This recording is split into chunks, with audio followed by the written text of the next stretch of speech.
But the most unlikely take on house was to be the result of its collision with rock and roll.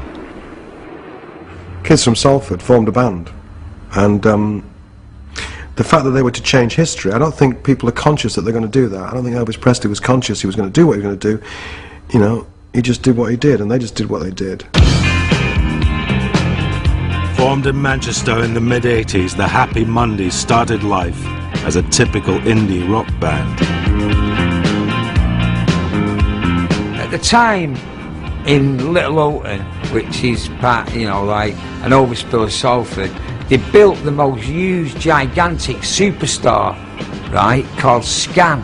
It sold everything from the sports goods, you know, to guitars, to amplifiers, to records, to food, right? But basically, they had it set up like a fucking greengrocer's. A mirror there, and fucking 20 old ditties on the till.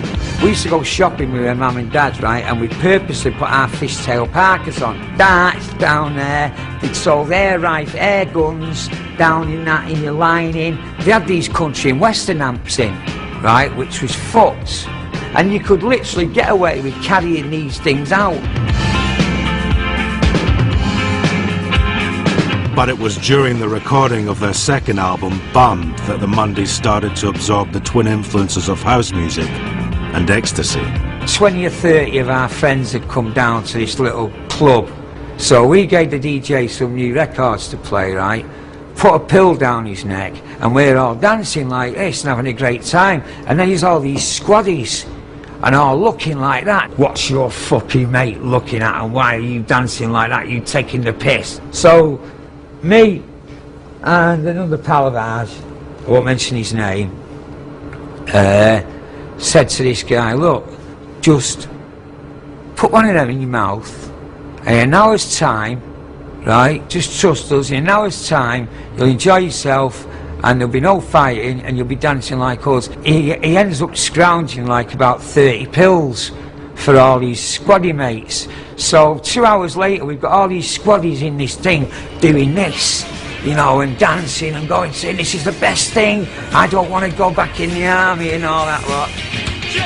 So there we are in Driffield, and I drove over there, but in between that and finding all these squaddies looking for the Mondays in the local pub, I finally find the studio in this courtyard and go in the recording room, and there's Martin Hannett recording a wonderful rock track, God knows which one. And then I go across the courtyard to what is normally where musicians play pool and hang out and drink coffee and get bored, and all I could hear was coming out of this space, and there was no lights on. I remember opening the door and it was pitch dark, and stumbling over bodies and lots of black vinyl. And across the way they were recording this rock album, but in this room they were all lying on the floor, out of their heads, just playing this weird, obscure, American imported house music. To put a house beat into their indie rock, the Mondays brought a DJ into the studio. Rope for Luck was just the way I approach that mix is what works on the dance floor. None of us really knew how it was going to turn out. I knew what I wanted. I knew that the rhythms in rock records never worked. So it had to be more rhythmic, especially the bottom end. So it was all about changing the B line and the drums. So basically we took a loop from NWA, looped it up, got Ryder's vocals up and worked on a groove, and it went from there.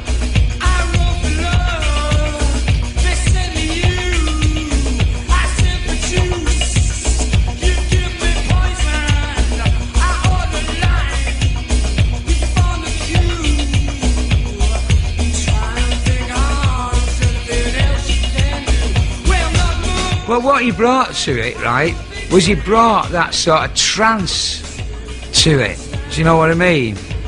Where, you know, you didn't have to, well, the boom, you know, you could give it all that and things, you know what I mean? And even do cartwheels and things, you know, and things like that. He brought that smooth mellowness, everything to it, all the right ingredients. When you've got the trust that Sean and the boys gave us, and the vision that we had, it just worked. It wasn't something you sat down and tried to work out why it worked. There was a vibe, and the vibe was a good vibe. And plus, we didn't have a clue. You know, if you'd have shown me a mixing desk, then, you know, I'd have thought you cut sheet metal on it.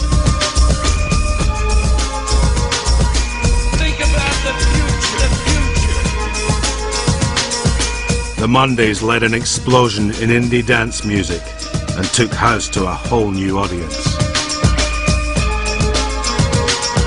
Think about the future. And I'm quoting the Daily Telegraph here. The drummer and bass player of the Mondays changed British music by adapting the house rhythms of Chicago to British rock, punk, indie or whatever. They were the synthesizers. They were the people who inadvertently put all this shit together.